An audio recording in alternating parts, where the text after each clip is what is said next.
तुम्ही पाहत आहात MCN न्यूज मराठी। राज्यातील कृषी निविष्ठा विक्रेत्यांच्या विविध प्रलंबित मागण्यांकडे शासनाचे लक्ष वेधण्यासाठी Maharashtra fertilisers, pesticides, seeds dealers association Pune यांनी 27 एप्रिल 2026 पासून बेमुदत बंद आंदोलन पुकारले आहे। या निर्णयामुळे राज्यभरातील कृषी सेवा केंद्रे बंद राहण्याची शक्यता असून खरीप हंगामाच्या पार्श्वभूमीवर शेतकऱ्यांमध्ये चिंता व्यक्त होत आहे।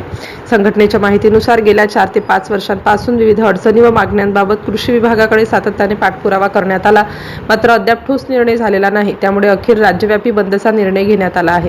विक्रेत्यांनी मांडलेल्या प्रमुख मागण्यांमध्ये खत पुरवठ्यातील लिंकिंग पद्धत बंद करणे, अप्रमाणित HTBT कापूस बियाण्यांवर बंदी, तपासणीत दोष आढळल्यास विक्रेत्यांना आरोपी न धरता साक्षीदार म्हणून वागणूक देणे तसेच साथी पोर्टलचा सक्तीचा वापर थांबवणे यांचा समावेश आहे। याशिवाय खत पुरवठा FOR पद्धतीने करण्याची मागणी, सॅम्पल घेताना तात्काळ मोबदला देणे, युरिया व DAP वितरणाच्या धोरणात बदल, मुदतबाह्य कीटकनाशके कंपन्यांनी परत घेणे तसेच अवैध कीटकनाशकांवर कारवाई करणे अशा विविध मागण्या करण्यात आल्या आहेत। आगामी खरीप हंगाम सुरळीत पार पडावा यासाठी शासनाने तातडीने सकारात्मक निर्णय घ्यावा अशी मागणी संघटनेकडून करण्यात आली आहे।